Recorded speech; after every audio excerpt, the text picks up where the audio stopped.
নতুন সরকার আসলে পরে তাকে একটা মধ্যমেয়াদী পরিকল্পনা তৈরি করতে হবে। যদি ফেব্রুয়ারি মাসে নির্বাচন হয়, যে সরকার আসবে সে বর্তমানে যেই বাজেটটি চলছে সেই বাজেটটি তাকে সংশোধন করবে, এটা প্রচলন আছে মার্চ এপ্রিল মাসে।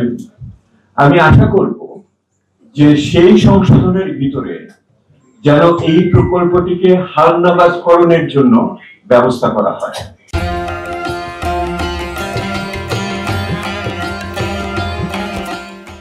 এর সাথে যেটা যুক্ত সেটা হলো যে নতুন সরকার আসলে পরে তাকে একটা মধ্যমেয়াদী পরিকল্পনা তৈরি করতে হবে।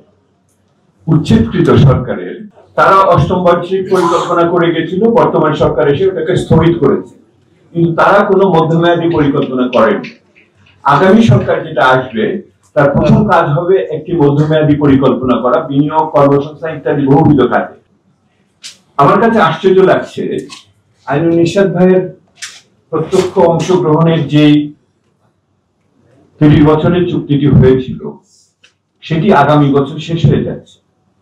আপনারা কি কেউ কোন আলোচনা শুনেছেন এই প্রকল্প, এই চুক্তিকে আগামী দিন আমরা কি ধরনের দর কষাকষি করে আমার পক্ষে রাখার চেষ্টা করব, সেটার কারিগরি এবং অন্যান্য ধরনের আলোচনা আমি শুনতে পাই না। আমি প্রত্যাশা করছি আবার ফিরে যাচ্ছে আগামী বছরের জন্য। আগামী বছর নতুন সরকার আসলে পরে একটা যথোপযুক্ত বাংলাদেশের স্বার্থ রক্ষাকারী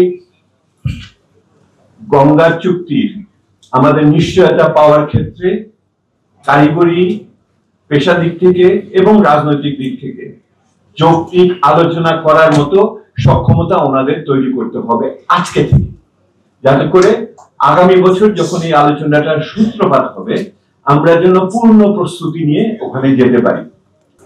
আপনারা শুনেছেন যে চীন একটি বিরাট প্রকল্প হাতে নিয়েছে, পৃথিবীর সর্ববৃহৎ জলবিদ্যুৎ উৎপাদন কেন্দ্র তৈরি করছে। ঘটনাটা দেখুন পরিহাসমূলক কিরকম।